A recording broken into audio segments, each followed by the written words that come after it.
Hey, I'm Anthony Magnabosco, and you are watching The Atheist Edge.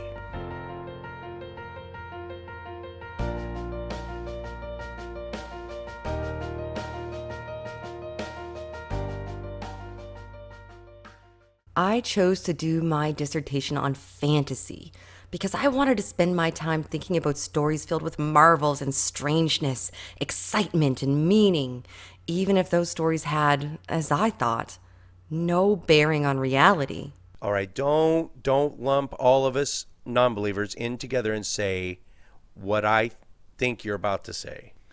I'm gonna put on my asshole atheist hat here for a boy. second. Then you're like, what? You want stories filled with marvels and strangeness, excitement and meaning, even if those stories have no bearing on reality? Why don't you read the Bible? Yep. Checkmate. Checkmate. The greatest works of English literature spring from Christian roots. Ever heard of Percy Shelley, Simone de Beauvoir, Douglas Adams, Isaac Asimov, Marquis de Sade, Christopher Marlowe, even Carl Sagan, I guess? Now, say what you will, and I'm not an expert, but I think Contact is a masterpiece of science fact meets science fiction. And I will say, as someone who grew up listening to Christian music in the 90s and worked at a Christian bookstore for several years, some of the absolute worst music springs from Christian roots. Oh, Christian hard rock? Ugh. With Stryper and what are some of those? There was... Okay, I'm a child of the 90s, so let's go out and say there was no good hair metal, Christian or unchristian. I didn't respect Christians. I respected Josh and Heidi, who were Christians. Something didn't track. Might some of my ideas about Christians be wrong? Yeah, I just find it hard to believe that, even as an academic, she was growing up in Christian America, and I find it hard, I just don't buy that she met literally zero nice and decent Christians this entire time. Like, these are the first ones. Yeah, it seems like setting up for something else. Yeah, so this is her fencing coach and his wife, and they were such awesome examples that just happened to, examples of good people that just happened to be Christians. And so her whole view, really, see, I've been an atheist my entire life. I know how to separate a Christian from Christian ideology. A Christian is a person. I have respect for a lot of them, most of them, almost all of them. Now, I'm curious, because she met these people who were cool and nice and went against her ideas. I wonder what happened if she met like some cool and nice and optimistic atheists who went to get her impression that all atheists are pessimistic and despairing. Would that have changed her life and kept her in the atheism fold? We'll never know, but it seems like she was whatever busted her stereotypes first. Would have just blown her mind and changed her life. Her state of mind at the time, and then her state of mind as an Anglican, converting to Roman Catholicism, just seems like there were certain times in her life, and this is a total hypothetical conjecture on my part, but yeah, if Josh and his wife were atheists, I would predict that she'd be an atheist right now, writing a book about atheism. It's too bad we couldn't get her into the Atheist Christian Book Club, so she could have met a whole bunch of awesome atheists like ourselves. Right. All right, so one of two things is happening here. Either A, you honestly had or have currently no idea that Christians and Christianity are two different things. Christians are people, and people deserve respect. Christianity, however, is an ideology, and it's worthy of criticism. Or B, you're being intellectually dishonest and you're pulling a bait and switch on your readers in the hopes that they won't even notice the difference. Redemption? That was a Christian word. It didn't offend me, but I also didn't know what to make of it. See, I find it absolutely astonishing that as a professor of English literature, a very well-read person who's come across all kinds of epic stories and whatnot, that she never came across a classic redemption story in a non-Christian context. You know what I was thinking when I read it? Heracles and the 12 labors. That's the first thing I thought when she started reading. That she has to know about it as well. She has to. Yeah, it's just a classic literary trope like the hero's journey or any other number of things. And maybe they never use the word redemption specifically, but she has to be familiar with the concept. Yeah, Christians don't have a monopoly on redemption stories, that's for sure. They don't have the market cornered. And what is a classic 3-act structure? At the end of Act 2, there's this moment of reckoning where you think everything is lost. And then at the end, you succeed, you triumph, evil is defeated, good wins out in the end, and that's exactly what we see in the Bible, in the story of Christ on the cross and his resurrection. That's what we see in the Lord of the Rings, where, if I remember the movies correctly, Gandalf dies, or he seems to be lost, and then he comes back as Gandalf the White, or something along those lines, which she would definitely have been familiar with. But that's post-Christianity, Well, she was Shakespearean. She was a Tolkien fan from the get-go, right. So she definitely would have known about that. This is new stuff that she could argue that is influenced by Christianity. How about the stuff, the pre-Christian stuff, the Odyssey, any Homer, the Iliad, Yeah, that came before. Yeah, absolutely. I mean, I would have to do some research, but I would bet cash money I could find a number of redemption stories from classic literature. Now, I was asking serious questions and genuinely listening to the answers. You know what? It's okay for atheists to have sincere questions and consider the answers that are given to us by believers. That's fine. We do it all the time. It doesn't mean we are any less atheists. I go to 2 or 3, depending on the week, interfaith meetups every week. And not to mention atheist-Christian debates, formal discussions in the area, the podcast, of course. I'm genuinely considering the viewpoints of Christians all the time, and in no way does it discredit me as an atheist. I'll give her credit for getting out of her atheist circle and talking to Josh and his wife and probably other Christians as well, and considering the fact that she might be wrong. I think everyone, Christian, atheist, Muslim, Mormon, whatever, should do that, and either your faith will be strengthened or you'll have a better understanding of the truth. You can only benefit from it. I had discovered that faith wasn't at all like I thought it was. It could be based on reason. If faith can be based on reason, how is the word any different than confidence or trust or knowledge? I just don't get it still. Why is faith a unique word then? Why there's so many other words you could just use in place of it? What makes faith unique then? Really, I just don't see how it's any different. Why use a completely different word to describe it? I've seen a trend over the last decade or so of apologists steering away from the biblical view. We've talked about this earlier. Confidence in what we hope for and assurance about what we do not see. It's probably for good reason.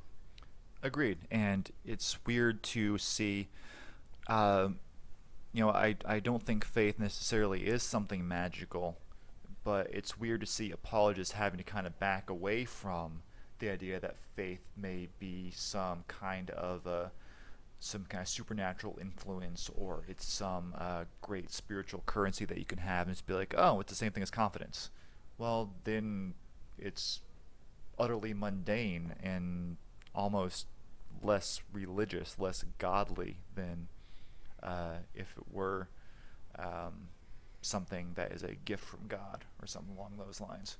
Just seems to me the only way to make the word faith unique, different from trust and confidence or knowing or hoping or guessing or any of those, is to add the blind into it. Because faith is inherently blind. If it's not, you don't even need the word. I don't know. I could see that point. You never hear someone talking about blind confidence. Yep. So, if I showed you this cup and told you there was a nice, delicious hot latte inside, you'd believe me. Without being able to look inside? I squirmed a bit, but I had to concede the point. Well, yes, I would. But that's because I know you. Well, he said, I know someone who has told me that there's a life after this one. And I trust him. If this was put in any context other than God, people would think that Josh was absolutely insane. Like, if he said he knows there's a life after this one because my invisible friend Jethro told me, and I trust him, that's the mark of a Delusion. crazy person. Yep. But somehow when you have this invisible dude in heaven who speaks to you, that is perfectly acceptable for some reason. Yeah. I mean, God actually told you audibly? I hesitate. I try to refrain from speculating that he might need some psychological counseling. I don't want to say it, but damn. And I just simply ask that you got to exhaust all other simpler, natural explanations, maybe, for what you initially perceived to be communication with a divine intelligence. Yeah, and I don't want to go as far as say all religious people are crazy or some blanket statement like that. But I know people who say that, yeah, God does speak to me and I can talk audibly with him like I'm talking to you right now.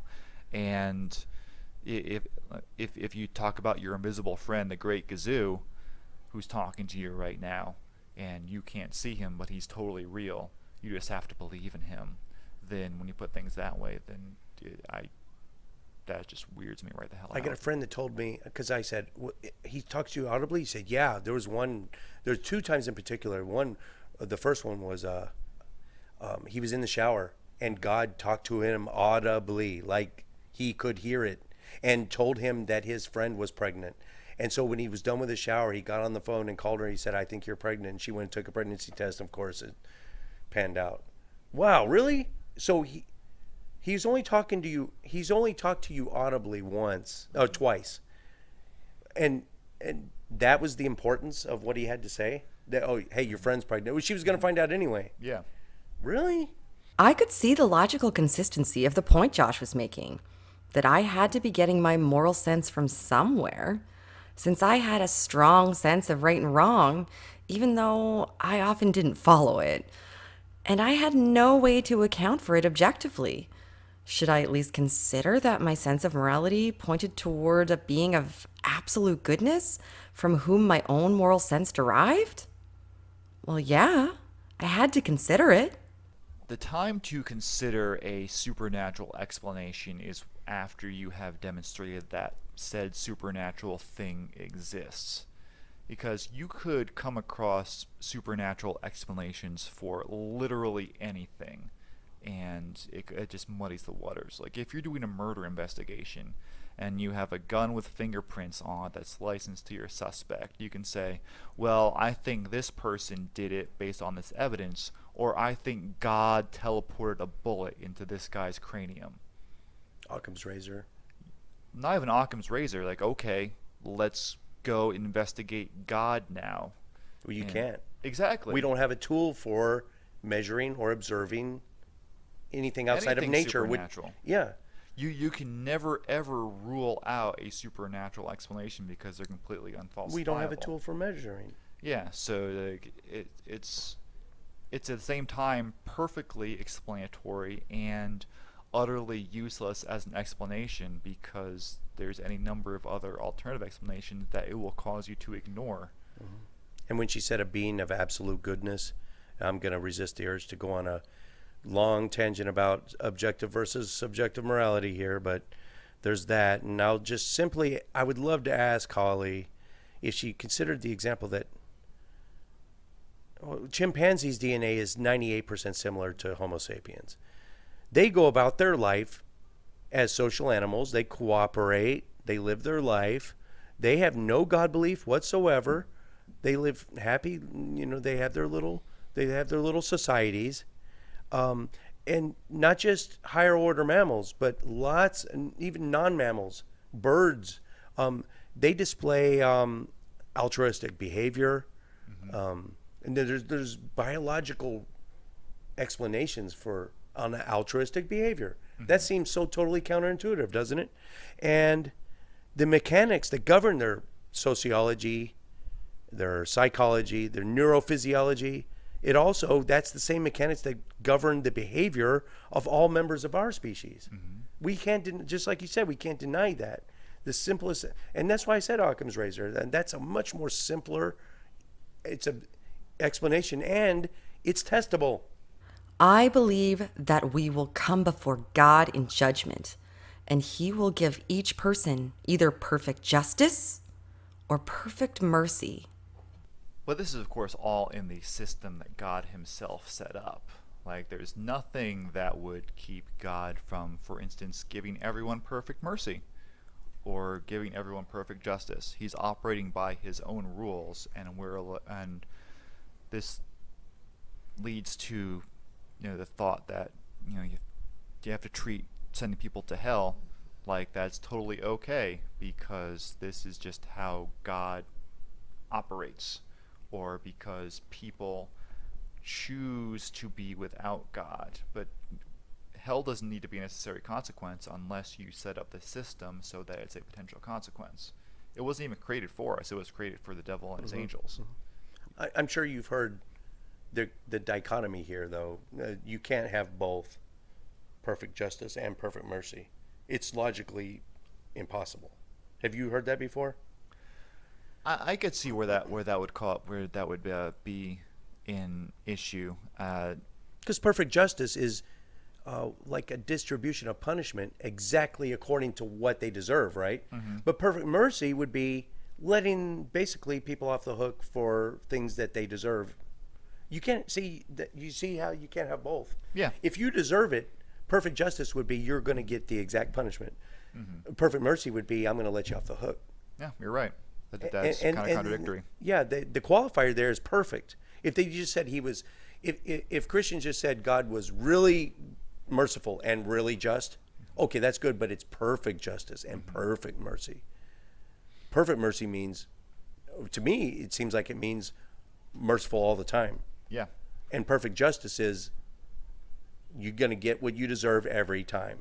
Maybe I'm wrong about that interpretation, but sounds right to me. Creeps continued.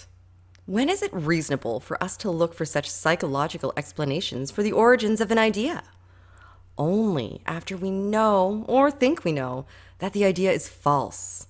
We don't give psychological explanations for the origin of the idea that 2 + 3 = 5, or that the sun is round.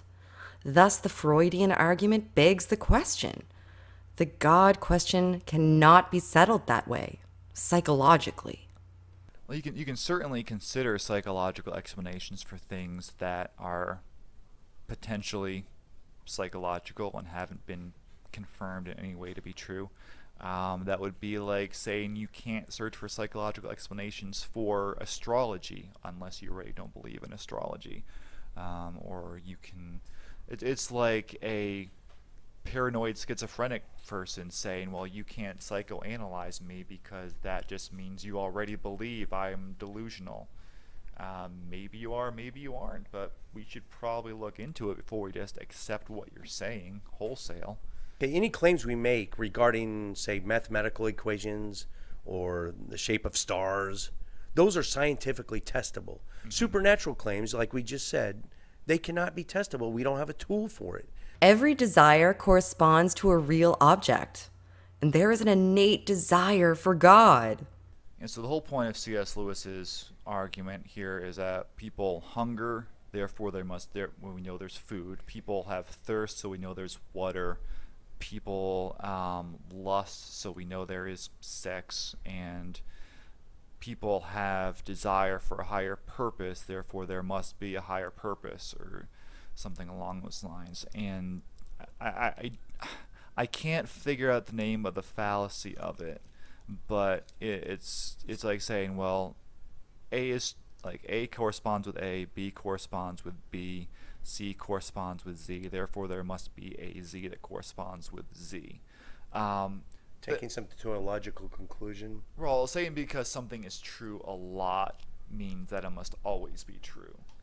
It's okay. Like if you see an airplane coming to the airport, and there's people getting off of it, and the first 20 people that get off the plane are all wearing red shirts.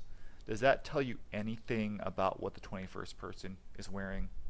No, because there's no No, inherent explanation between all those people. I think that is it's weak evidence, but I think it is evidence. I think the probability of that 21st person having a red shirt went up a little more than it would have. Because maybe they're a football team. Yeah, it might give you a reason for making an assumption, but that doesn't necessarily mean that your assumption is correct. You still have to wait and see if that person is going to come off of the plane with a red shirt or not before you say something absolute. But in this, she says an innate desire for God, that all of us have it, even atheists. So I'm going to ask you, Chris. Do you feel, now be totally intellectually honest, right? Sure. And tell me the truth. Do you feel like there's any part of you that has an innate desire for anything supernatural, God included? I think that as human beings, we're capable of pondering a lot of stuff. Do you feel a yearning for something bigger than you? Something bigger than me, yes. In a divine sense? Not in a divine sense. Something bigger than me could be working with humanity towards a common goal or something like that. It doesn't necessarily Is something pulling you towards a God is specifically what I'm asking. No.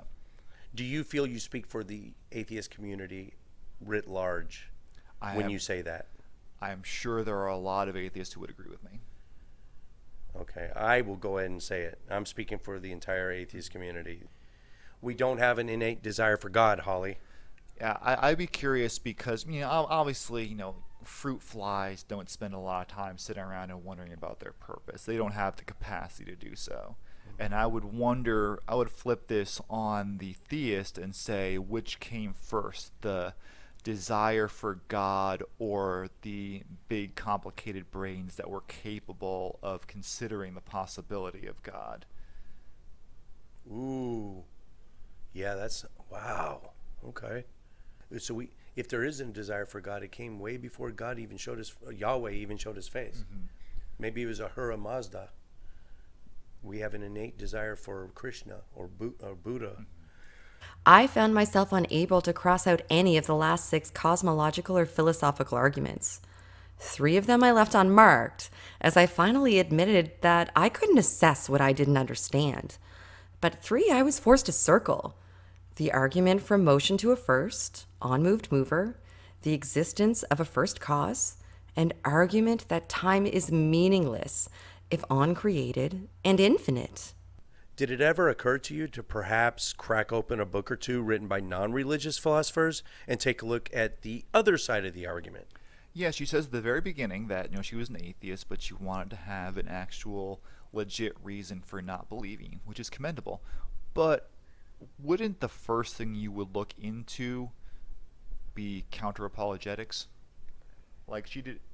If she was as well-read an atheist as she makes herself out to be, did she never read anything about how you can easily counter the moral argument or the Kalam argument or any of these other arguments that are not hard to find counterpoints to? And she just never I never thought about the first cause argument before. Well, then you were a crappy atheist. And we're trying not to do a no true Scotsman, but she's making it really difficult. And we have the benefit of having just interviewed her fencing coach last night. Mm-hmm. And he assures us that she knew all this. Well, why didn't she put it in the book? It would have been a good time to bring up the fact that she was at least a little bit knowledgeable on counter-apologetics, and she dismisses it because of A, B, and C reason. That would have been good to put in there. Mm-hmm. It's like she's totally unaware. Yeah. Atheist Edge. Oh, yeah. Okay, take off the snarky hat. Okay. Walking the edge of what some consider offensive. You're not an atheist because you hate Christian. Oh my God, this woman's all over the goddamn board. Being an atheist doesn't mean you hate. Oh my God. But your feelings don't matter here. Only facts. Redemption's a Christian word. Redemption's an English word. Oh my God. Miserable. Edgy commentary. Oh my God. The worst analogy. I know that someone. You read it in a book, dumb. All right. On the dangers of doctrine. Could you see the logical consistency of the point Josh was making? Oh, I'm sorry, lady, but Josh didn't make a very good point. All right. The foibles of faith. It's always reasonable. That's a stupid question. Okay. The bullshit of belief. Creeps continued.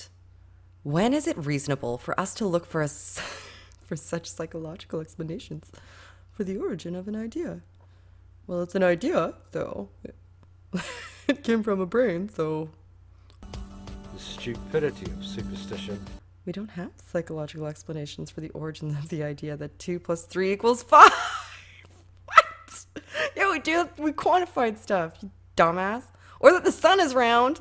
That's based on perception. Thus, the Freudian argument begs the question. Freudian argument? God, what Freudian? Oh my god! Oh my god! Oh my god! Oh my god! I'm so sorry. And the idiocy of indoctrination. Well, I think that you would need to at least consider psychological explanations for things that are not demonstrated. Damn it. Sorry.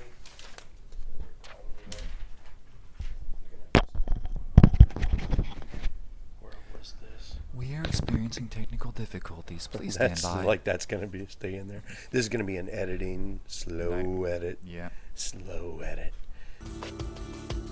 With razor-sharp wit, curiosity, and critical thought, we take an unblinking look at today's religions.